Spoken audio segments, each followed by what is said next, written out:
नमस्कार, मैं जितेंद्र चतुर्वेदी। सोनिया गांधी ने कांग्रेस संसदीय दल की बैठक बुलाई है। प्रश्न यह उठता है कि क्यों?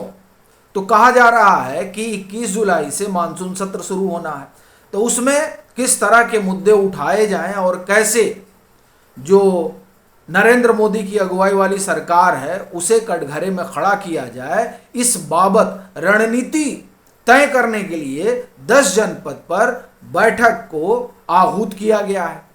पर सवाल यह है कि क्या मामला इतना भर है कि कैसे जो सत्ताधारी दल है उसे सत्र के दौरान घेरा जाए, या फिर कहानी इससे इतर है?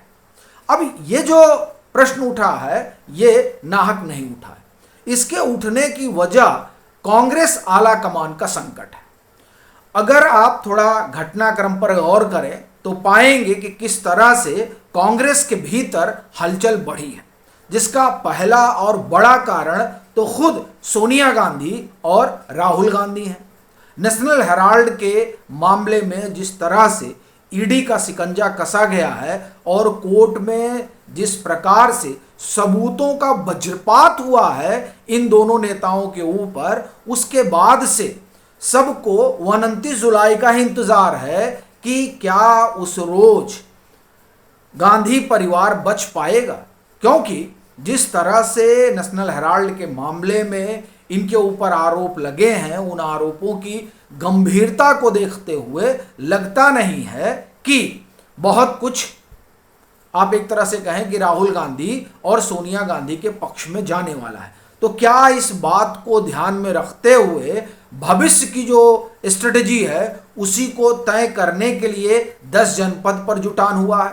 क्योंकि देखिए, ये बैठक तो कांग्रेस मुख्यालय में ही हो सकती थी अगर सिर्फ बात इतनी भर है कि भाई सत्र में किस तरह से सरकार को घेरा जाए, अगर बात इतनी ही है। लेकिन ऐसा लगता नहीं है, और उस लगने का एक कारण तो हमने आपको बताया कि जो नेशनल हेराल्ड का मामला है। दूसरा, खुद सोनिया गांधी भी फंसी नजर आ रही हैं, और वो मामला जो है वो प्रधानमंत्री लाइब्रेरी से जुड़ा हुआ है, जिसमें जो पंडित नेहरू के कुछ पत्र वगैरह हैं, जो उनके पत्राचार हुए हैं, जिसे 2008-9 में सोनिया गांधी उठा लाई थी 3 मूर्ति से, उसको लेकर फिर मांगा वांगा गया। तो एक तरह से आप कहें कि उधर से इनकार ही हुआ है। तो उस बाबत जो है कोर्ट कचहरी की तैयारी में ये जो प्रधानमंत्री लाइब्रेरी है वो लगी हुई है, क्योंकि उसका कहना है कि भाई ये तो सीधे सीधे आप एक तरह से कहें कि कई सारी चीज़ें हैं जिनको लेकर जो एक रिसर्चर है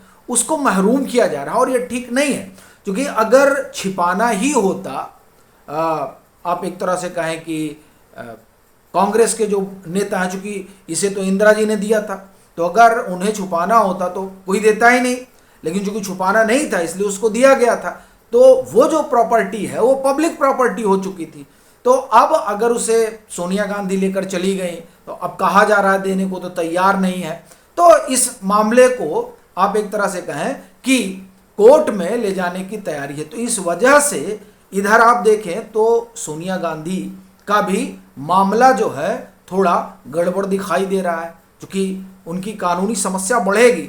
नेशनल हेराल्ड का मामला पहले से ही है। फिर आप देखिए राहुल गांधी, ये तो नेशनल हेराल्ड वाला मामला सिर्फ एक मामला है, इसके अलावा भी राहुल गांधी कई सारे मामलों में फंसे हुए हैं। अभी जब हम आपसे बात कर रहे हैं उस दरमियान लखनऊ में ही एक मामला उनके ऊपर एक तरह से कहेंगे डिफेमेशन का हो रखा है।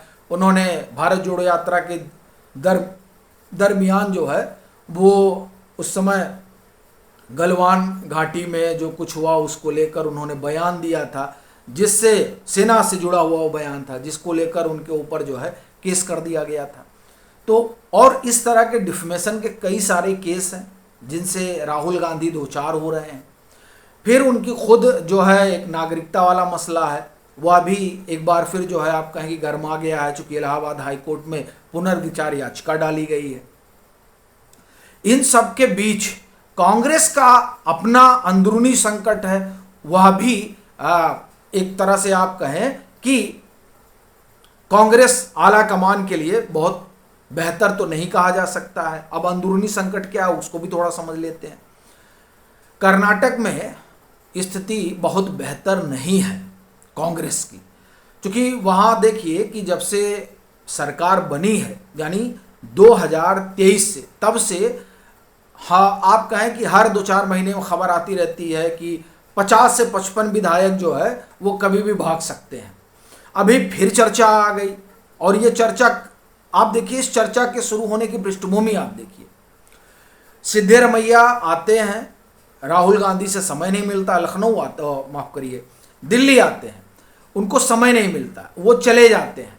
और सिद्धरमैया आते कब हैं? जब ये चर्चा तेज हो जाती है कि अब तो 2.5 साल वाली मियाद पूरी होने वाली है और उन्हें कुर्सी जो है वो छोड़नी होगी और डीके शिव कुमार को सौंपनी होगी। इन्हीं चर्चाओं के बीच वो दिल्ली आते हैं, लेकिन मुलाकात नहीं हो पाती है। मुलाकात नहीं हो पाती है, उसके बाद से कांग्रेस के ही एक नेता का ये बयान आ जाता है कि जो 55 विधायक हैं वो 55 विधायक निशाने पर है और तमाम तरह की चीज़ें। तो अब वो निशाने पर है या नहीं है वो एक अलग बात है, क्योंकि इस तरह का एक बयान जो है एक बारगी खुद मुख्यमंत्री सिद्धरमैया भी दे चुके हैं, जब उन्होंने कहा था कि 55 विधायक जो है वो निशाने पर है, उनको पता नहीं कितने पैसे देकर खरीद फरोख्त होगी, इस तरह के आरोप लगाए। अपना कहना यह है कि मसला ये नहीं कि कौन निशाने पर है, मसला ये है कि जो कर्नाटक कांग्रेस 2 धड़ों में बटी हुई है, तो ये दूसरा धड़ा कहाँ भाग कर जाएगा, ये डर जो है वो एक यानी जो सिद्धरमैया का धड़ा उसको लगा रहता है। तो इसलिए इस तरह की बातें वहाँ चलती हैं। पर प्रश्न ये है कि ये जो बातें चल रही हैं उससे एक चीज़ तो दिखाई दे रही है कि कर्नाटक कांग्रेस में सब कुछ ठीक नहीं है, इसीलिए एक दूसरे के ऊपर आरोप लगते हैं, शक्ति प्रदर्शन होता है। तो इसे कैसे न्यूट्रलाइज किया जाए? ध्यान होगा कि जब ये चर्चा चली थी तो खड़गे साहब ने कहा था कि आला कमान तय करेगा, तो आला कमान ने तो तय कर दिया सिद्धरमैया, लेकिन फिर भी बात बन नहीं रही है। तो ये भी एक बड़ा मसला है उनके सामने। फिर केरल मुंबई खड़ा ही है कि वहाँ क्या होगा, क्योंकि शशिर थरूर का अपना जो आप ये कहें कि जिस तरीके से वो बोल रहे हैं और जिस तरीके का व्यवहार कर रहे हैं, वो कांग्रेस की जो अपनी नीति है, कांग्रेस का जो अपना लाइन है, उससे इतर है, और वो केरल में एक लोकप्रिय चेहरा है। तो अब यहाँ कांग्रेस क्या करे, ये भी एक मुद्दा है। यानी कई सारी चीज़ें हैं जो दिखाई दे रही हैं जिसने कांग्रेस आला कमान के लिए मुसीबत खड़ी कर दी है। तब ये प्रश्न उतना स्वाभाविक है कि क्या ये जो तमाम सारी समस्याएं पिछले कुछ दिनों में कांग्रेस के सामने आकर खड़ी हो गई हैं, और उसमें सबसे बड़ा जो संकट है वो ये कि नेशनल हेराल्ड के मामले में होगा क्या, उस बाबत चर्चा करने के लिए आनन फानन में ये बैठक बुलाई गई है। लग यही रहा है कि जो तमाम सारे मसले हैं उनमें नेशनल हेराल्ड का जो मसला है, इन सब पर साझा रणनीति के लिए ये लोग मिलजुल रहे हैं। क्योंकि अब आप बिहार का कहा जा रहा है कि बिहार का मुद्दा ये लोग उठाएंगे, यानी संसद में जो कामकाज की रणनीति हो, लेकिन लगता नहीं कि मामला सिर्फ वो संसद की कामकाज की रणनीति का ही है, मामला उससे आगे है। क्योंकि सत्ताधारी दल जो है इन तमाम मुद्दों पर कांग्रेस को कटघरे में खड़ा करेगा। और सबसे बड़ी चीज़ यह है कि अगर 29 जुलाई को एडवर्स फैसला आता है, आप कहें कि कांग्रेस आला कमान के खिलाफ, तब वो क्या करेंगे, यह भी एक बड़ी आप एक तरह से कहें कि बात है। लग रहा है कि उन्हीं सब पर चर्चा करने के लिए ये बैठक बुलाई गई है, लेकिन अब ये तो कहा नहीं जाएगा, उसमें तो होगा यही कि मानसून सत्र के लिए है। लेकिन आप एक तरह से देखें कि मानसून सत्र के अलावा ये सब ज़्यादा महत्वपूर्ण मुद्दे लग रहे हैं जिस पर बातचीत के लिए ये बैठक जो है वो बुलाई गई है। बाकी आपकी अपनी क्या राय है ज़रूर साझा करें, मतांतर से नहीं जुड़े हैं तो जुड़ें, वीडियो को लाइक करें और खूब शेयर करें।